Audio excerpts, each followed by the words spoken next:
मैं अपने बच्चे को, बल्कि हमारे बच्चे को इस दुनिया में आने से पहले अपना घर देना चाहता हूं। वो सारी खुशियां देना चाहता हूं जो तुम चाहती हो। उसे जिंदगी में किसी तरह की मुश्किल ना आए। वो एक्चुअली मैं अपनी पहचान के एक डॉक्टर को दिखाना चाहता हूँ। वो बहुत अच्छी है और मेरी तसल्ली भी हो जाएगी। कल जाना बहुत जरूरी है और जब मैंने फैसला कर ही लिया है तो मैं नहीं चाहता कि तुम या मेरा बच्चा किसी भी मुश्किल को फेस करें या उन्हें कोई भी कॉम्प्रोमाइज करना पड़े। अगर जेंडर का नहीं पता तो अबॉर्ट क्यों कहला रही है? लेकिन तुम्हारे हाथ में जो मेडिसिन है ये अबॉर्शन की तो है।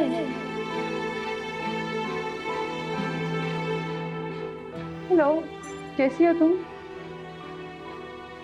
मैं ठीक हूँ, तुम बताओ। मीरा, क्या हुआ?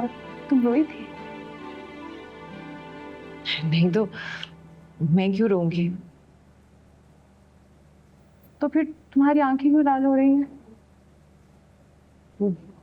आँख में शायद कुछ चला गया था इसलिए। नवेरा, चेहरा उतरा हुआ है तुम्हारा। कोई भी देखेगा तो समझ जाएगा तुम झूठ बोल रही हो। बताओ मुझे क्या हुआ है? आहिल ने कुछ कहा है?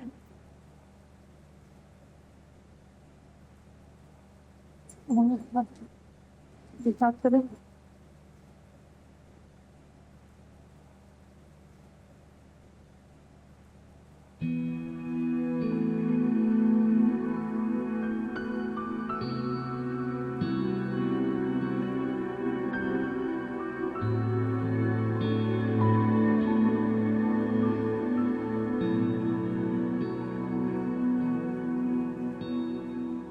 नवेरा, बताओ भी, क्या बात है?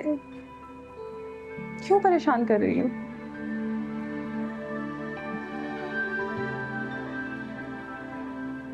बताओ मुझे क्या हुआ है?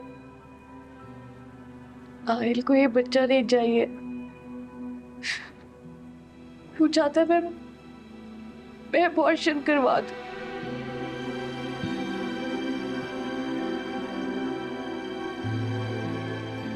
शायद से ये मेरे वजूद का हिस्सा है।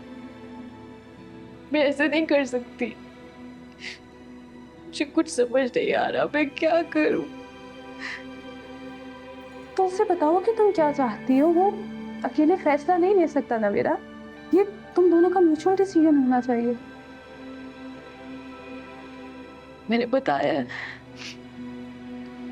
लेकिन वो नहीं मान रहा है। वो कहता है कि मैं अभी जॉबलेस, अभी ये जिम्मेदारी अफोर्ड नहीं कर सकते।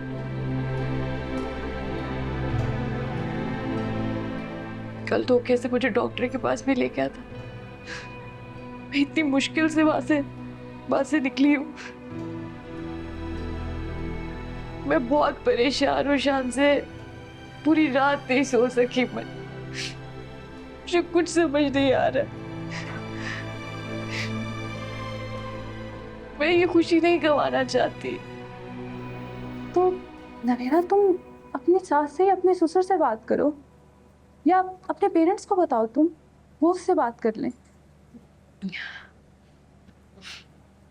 आहिल की मदर गांव में होती है और मेरे पेरेंट्स, वो रास्ता तो मैं अपने लिए खुद ही बंद कर चुकी हूँ। क्या मतलब? मैंने घर से भाग कर शादी की थी। क्या? सबने समझाया था मुझे, लेकिन उस वक्त मैं आहिल के प्यार में इतनी अंधी हो गई थी। मैंने किसी की बात नहीं सुनी। लेकिन उस वक्त आहिल अच्छा था, मुझसे बहुत प्यार करता था, जान छिड़कता था वो मुझ पर। इतना लविंग था, केयरिंग था। लेकिन अब वो बिल्कुल बदल चुका है। अब वो इतना अजीब बिहेव करता है, इतना रूडली बात करता है मुझसे। मुझे कभी कभी उससे डर लगता है। नवेरा, तुम्हें उससे डरने की या परेशान होने की जरूरत नहीं है। वो तुम्हारी मर्जी के खिलाफ तुम्हें किसी भी काम के लिए मजबूर नहीं कर सकता। मजबूत बनो, हिम्मत करो। तुम एक कमजोर लड़की नहीं हो। तुम उसे बताओ कि तुम क्या चाहती हो, और अगर वो फिर भी नहीं मानता तो तुम उसकी मदर से बात करो। और तुम एक और काम भी तो कर सकती हो, तुम अपने पेरेंट्स के पास जाओ, माफी मांग लो उनसे। मैं चाहती हूँ उन्हें कभी माफ नहीं करेंगे। नवेरा, पेरेंट्स का दिल बहुत बड़ा होता है। वो अपनी औलाद की हर गलती को माफ कर देते हैं। तुम बस जाकर उनके पैर पकड़ लेना। और वैसे भी ज्यादा से ज्यादा वो तुमसे कितनी देर नाराज रहेंगे। आखिर एक ना एक दिन तो उन्हें तुम्हें माफ करना पड़ेगा ना।